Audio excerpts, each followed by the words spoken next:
ज्या पद्धतीने हा मुलगा टाहो फोडतोय अतिशय फार दया येते या मुलाची आणि लवकरात लवकर एनडीआरएफचे जवान आणि सगळ्यांच्या मदतीने रवी हा बाहेर येईल अशी आपण अपेक्षा करूयात। पांडुरंग, तुम्ही दिलेल्या माहितीसाठी पुन्हा तुमच्याकडे अपडेटसाठी येऊ। मात्र महाराष्ट्रातली आणखी एक महत्त्वाची गोष्ट ती म्हणजे नाशिकमध्ये सध्या किसान क्रांतीचे जे शेतकरी आहेत सगळा वर्ग तो मुंबईकडे कूच करण्यासाठी निघालेला आहे आणि तिथे सुद्धा आपले प्रतिनिधी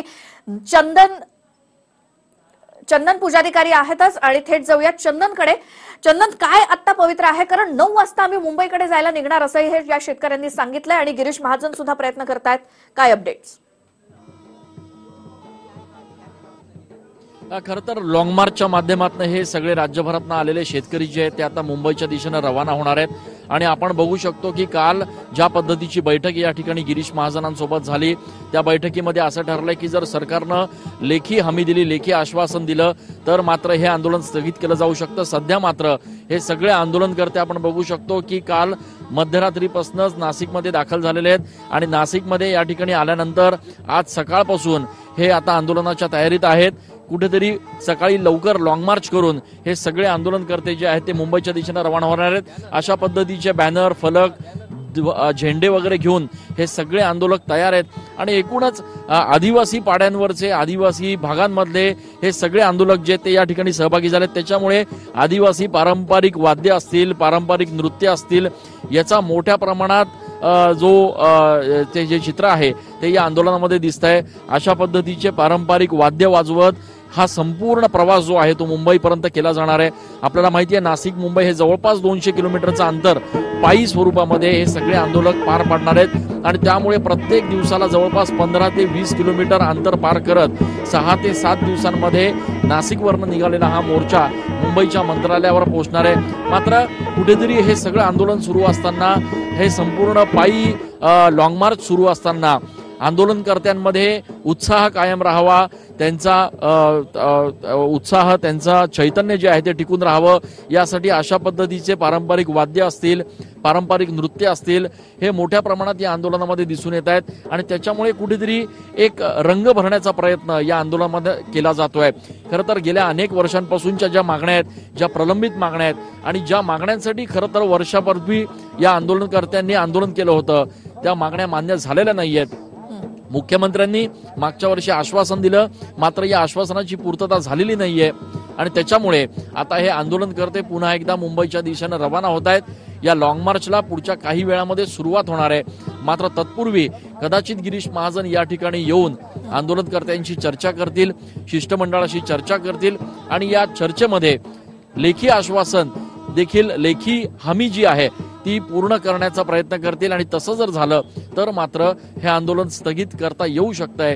मात्र तसं जर झालं नाही, सरकारने जर लेखी हमी दिली नाही तर मात्र हा लॉंग मार्च जो आहे तो पुढे मुंबईच्या दिशेने रवाना होणार आहे। एकूणच मागच्या वर्षीच्या या लॉंग मार्चचा अनुभव बघता सरकारनं या लॉंग मार्चला सुरुवातीपासूनच गांभीर्यानं घेतलेलं आहे। त्यामुळेच मोठ्या प्रमाणात पोलिसांचा बंदोबस्त जो आहे तो नाशिक आणि चंदन, किसान मोर्चाच्या या काही शेतकऱ्यांच्या एखाद दोन प्रातिनिधिक प्रतिक्रिया।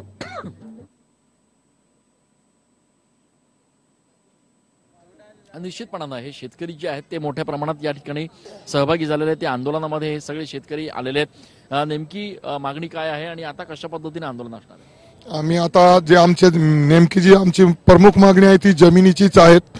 जेव्हा सरकारने आमच्या ज्या जमिनी आहेत ह्या आजच्या काळातल्या आहेत की नव्या पण नाही आहेत, आमच्या आडोवडली पिढलीच्या जमिनी आहेत। ते जमिनीमध्ये आम्ही बागायत फळं लावलेले आहेत, आंब्याचे झाडं लावले आहेत, मशागत करून आणि त्याच्यात आम्ही भात, नागली असे बंद दिलेले आहेत, केरे पाडलेले आहेत आणि त्या फार दिवसापासून अजयपिंज्यापासून त्या आमच्या जमिनी आहेत आणि त्या जमिनी त्याच्यातल्या फारीस खात्याने झाडं सुद्धा तोडून नेलेले आहेत आणि झाडं तोडून नेले आणि ते पासून आजपर्यंत सरकार आम्हाला ते कुठलंही मुदत नाही।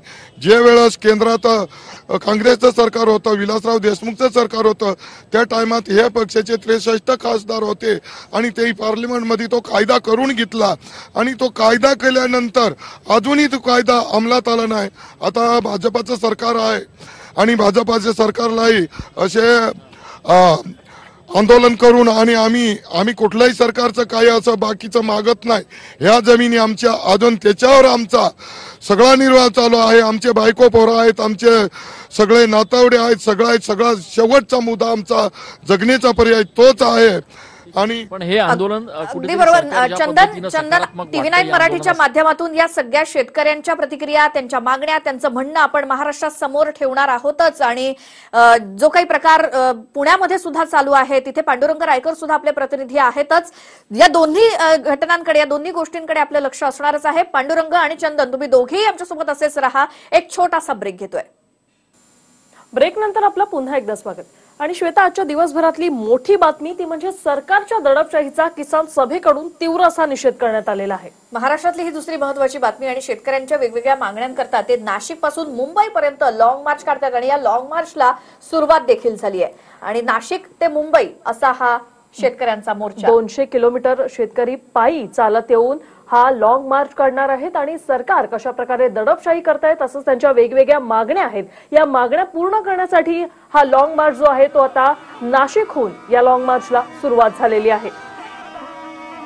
कालपासून त्याची तयारी सुरू होती आणि आज सकाळी 9 वाजता या मार्चला सुरुवात होईल असं शेतकऱ्यांनी सांगितलेलंच होतं. आणि त्यानुसार आता सुरुवात झाली आहे. आणि आदिवासी भागातील जी पारंपरिक वाद्य आहेत ती वाजवली जातात, कारण या संपूर्ण रस्त्यामध्ये किंवा मार्गक्रमण करत असताना थकवा येऊ नये किंवा मग यासाठीच ही पारंपरिक वाद्य वाजवली जात आहेत.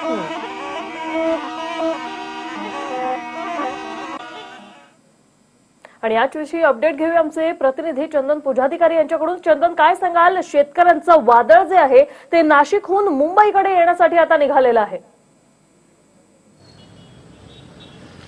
खरं तर थोड्या वेळामध्येच या ठिकाणी लॉंग मार्चला सुरुवात होईल अशी शक्यता वर्तवली जाते. JP गावित जे या संपूर्ण आंदोलनाचं नेतृत्व करतायत ते या ठिकाणी आता आंदोलनाच्या ठिकाणी दाखल झालेले आहेत. आणि त्याच्यामुळे पुढच्या काही मिनिटांमध्ये या ठिकाणून जे लॉंग मार्च जो आहे तो नाशिकहून मुंबईच्या दिशेने रवाना होईल. माझ्या मागे आपण जर बघितलं तर प्रचंड मोठ्या संख्येनं राज्यभरातून आलेले शेतकरी जे आहेत ते या लॉंग मार्चमध्ये सहभागी होणार आहेत. आणि या लॉंग मार्चच्या माध्यमातून सरकारला एक प्रकारे कोंडीत पकडण्याचा पुरेपूर प्रयत्न या शेतकऱ्यांच्या मार्फत केला जाणार आहे. वन हक्क जमिनींचा विषय असेल, नाशिकच्या शेतकऱ्यांच्या संदर्भातला पाण्याचा प्रश्न असेल किंवा अगदी हमीभावाचा विषय असेल, या सगळ्या विषयांवर शेतकरी आता आक्रमक झालेले आहेत. गेल्या वर्षी ज्या पद्धतीनं लॉंग मार्च करण्यात आला तशाच पद्धतीचा लॉंग मार्च हा देखील असणार आहे. मात्र यावेळेला गिरीश महाजन यांनी सकारात्मक दृष्टिकोनातनं काल रात्री या शिष्टमंडळाशी चर्चा केलेली आहे. आंदोलन करू नये, आपल्या ज्या मागण्या असतील त्या पूर्ण करू अशा पद्धतीचं आश्वासन देखील सरकारच्या वतीनं गिरीश महाजन यांनी दिलेलं आहे. मात्र हे जे आंदोलन करतायत ते आता कुठेतरी लेखी आश्वासनावर ठाम आहेत. लेखी आश्वासन जोपर्यंत आश्वासन सरकार देत नाही तोपर्यंत आम्ही आमचं आंदोलन मागे घेणार नाही अशा पद्धतीची भूमिका या शेतकऱ्यांनी घेतलेली आहे. त्याच्यामुळे अशी देखील माहिती मिळते की मुख्यमंत्र्यांच्या एकूणच सगळ्या या आंदोलनाच्या संदर्भातलं जे ड्राफ्टिंग जे सुरू आहे लेखी आश्वासनाचं, ते ड्राफ्टिंग सध्या सुरू आहे. आणि पुढच्या काही तासामध्ये कदाचित गिरीश महाजन लेखी हमी घेऊन या शेतकऱ्यांच्या शिष्टमंडळाला भेटतील आणि त्यानंतर कदाचित हे आंदोलन स्थगित केलं जाईल. आता मात्र इथले जे किसान सभेचे आंदोलनकर्ते आहेत ते कोणत्याही परिस्थितीमध्ये थांबायला तयार नाहीयेत. आणि मुंबईच्या दिशेनं सुरू होणारा हा लॉंग मार्च पुढच्या काही मिनिटांमध्ये नाशिकच्या मुंबई नाका परिसरामधनं सुरू होणार आहे. अर्थात या लॉंग मार्चचा पूर्वानुभव लक्षात घेता पोलिसांनी देखील प्रचंड मोठ्या प्रमाणात बंदोबस्त जो आहे तो या ठिकाणी तैनात केलेला आहे.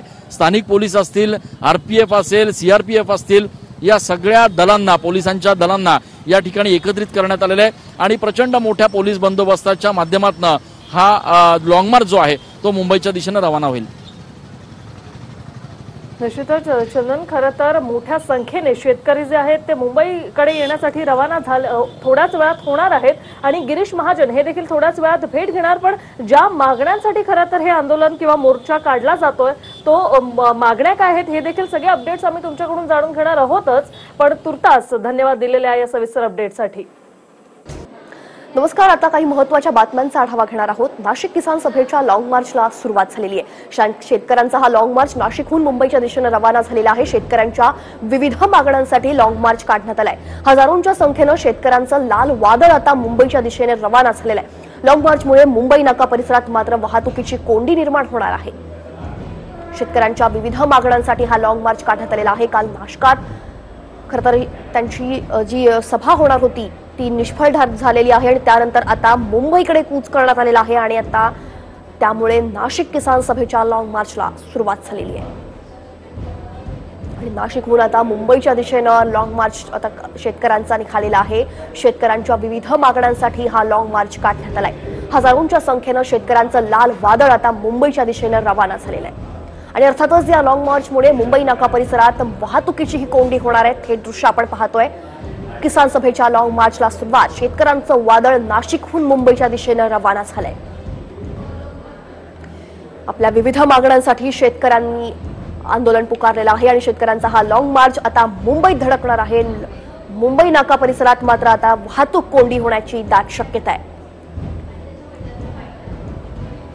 किसान सभेच्या लॉंग मार्चला सुरुवात झालेली आहे। शेतकऱ्यांचा हा लॉंग मार्च नाशिकहून मुंबईच्या दिशेनं रवाना।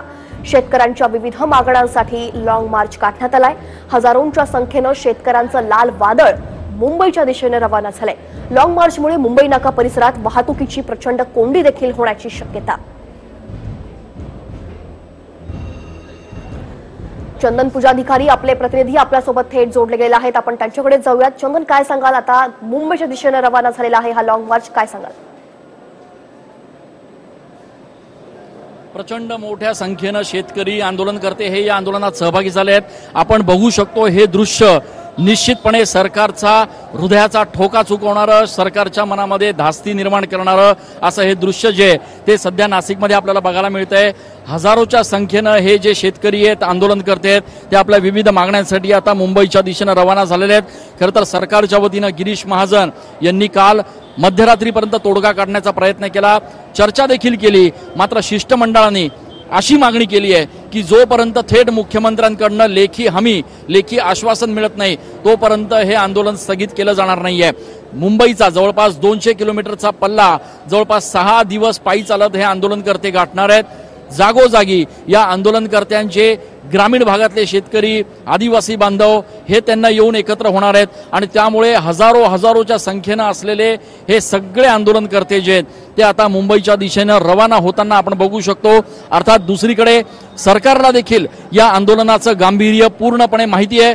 त्यामुळे जर अशा पद्धतीनं निवडणुकीच्या ऐन तोंडावर हे वादळ मुंबईत धडकलं तर सरकारची काही खैर नाही हे देखील सरकारला माहिती आहे आणि त्यामुळे जितक्या तत्परतेनं होऊ शकेल तितक्या तत्परतेनं शेतकऱ्यांच्या या प्रश्नांवर तोडगा काढण्याचा सरकारच्या वतीनं प्रयत्न केला जाणार आहे।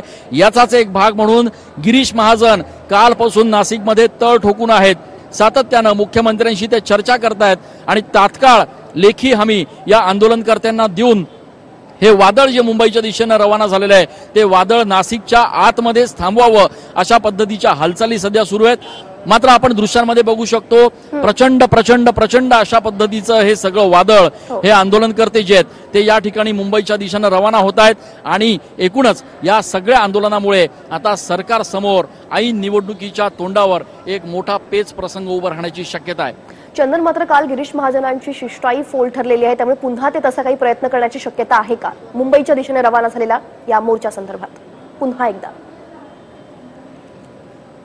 निश्चितपणाने गिरीश महाजन सातत्यानं कालपासून या सगळ्या विषयावर चर्चा करतायत। त्याचं कारण म्हणजे हे आंदोलन काही इतर आंदोलनांसारखं नाहीये। आपण मागच्या वर्षी बघितलं की जो माहोल आता आपल्याला बघायला मिळतोय तशाच पद्धतीचा काहीसा माहोल जो आहे तो मागच्या वर्षी देखील नाशिककर असतील, मुंबईकर असतील यांनी अनुभवलेला आहे आणि त्यामुळे गिरीश महाजन जे कायम सरकारचे संकट मोचक म्हणून आतापर्यंत सिद्ध झालेले आहेत त्यांच्यासाठी निवडणुका लागण्यापूर्वी, आचारसंहिता लागण्यापूर्वीचं हे सगळ्यात मोठं आव्हान असणार आहे।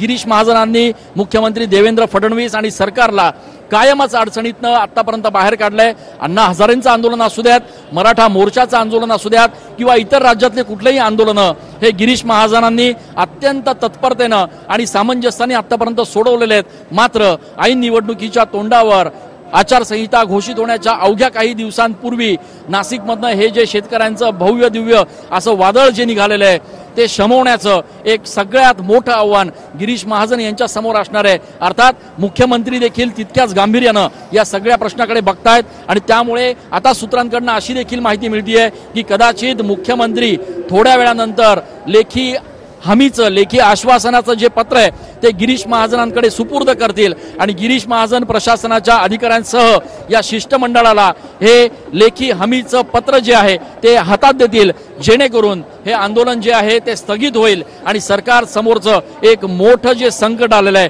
ते टळेल. मात्र आता तरी जे चित्र आपण बघतोय, जे दृश्य आपण बघतो आहोत, ते निश्चितपणानं सरकारला एक मोठा धक्का देऊ शकतं, या सरकारला हादरवू शकतं. अशा पद्धतीचं एक चित्र जे आहे ते नाशिकमध्ये आपल्याला बघायला मिळत आहे. नक्कीच धन्यवाद चंदन दिलेल्या या सविस्तर माहितीसाठी. यानंतरचे अपडेट्स आम्ही तुमच्याकडून घेत राहू, मात्र तुर्तास धन्यवाद. शेतकऱ्यांचा लॉंग मार्चला आता सुरुवात झालेली आहे. नाशिकहून मुंबईच्या दिशेनं आता सगळे रवाना झालेले आहेत. मोठ्या संख्येनं हे लाल वादळ आपल्याला या ठिकाणी दिसतंय. भव्य लॉंग मार्च काढण्यात आलेला आहे आणि विविध मागण्यांसाठी हा लॉंग मार्च काढण्यात आलाय. किसान लॉंग मार्चला नाशिक मधनं सुरुवात झालेली आहे आणि आपण बघू शकतो हे जे शेतकऱ्यांचं वादळ आहे ते मुंबईमध्ये धडकण्यासाठी आता दाखल होत आहे आणि एकूणच नाशिकच्या मुंबई नाका परिसरातनं शेतकऱ्यांचा हा लॉंग मार्च जो आहे तो मुंबईच्या दिशेनं आता रवाना व्हायला सुरुवात झालेली आहे. या संपूर्ण आंदोलनाचं नेतृत्व करतायत JP गावित जे आपल्या सोबत आहेत. गावित साहेब, नेमकी आपली आता आंदोलनाला सुरुवात झालेली आहे आणि एकूणच आता मोर्चाला सुरुवात झालेली आहे. आपण सरकारने जर लेखी हमी दिली तर आंदोलन थांबवणार. आम्हाला समाधानकारक उत्तरं मिळाली तर आम्हाला हा मोर्चा थांबण्यात काय अडचण नाही, पण शेतकऱ्यांना पटतील आणि संबंध म्हणजे मोर्चेकऱ्यांना सुद्धा ही समाधानकारक वाटेल अशा प्रकारची उत्तरं मिळाली तरच आम्ही हा मोर्चा थांबवू, अन्यथा मुंबईपर्यंत मोर्चा जाईल. एकूणच या संपूर्ण आंदोलनाला वेगवेगळे पक्ष, वेगवेगळ्या संघटना पाठिंबा देत आहेत. राष्ट्रवादी काँग्रेस पक्षाने याला पाठिंबा दिलाय. समीर भुजबळ माजी खासदार नाशिकचे याच्यात सहभागी झालेत. समीर भाऊ, आपण या आंदोलनात, या लॉंग मार्च मध्ये सहभागी झालेला आहात, काय आपला पाठिंबा आहे का या संपूर्ण आंदोलनाला?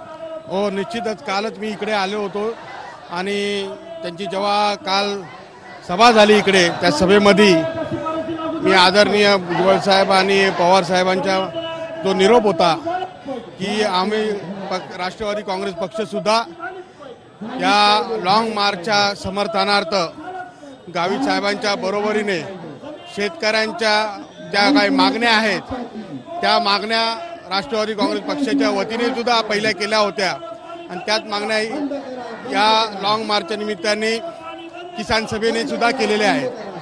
त्याचबरोबर रोजगाराचा सुद्धा प्रश्न आहे, पाण्याचा प्रश्न आहे.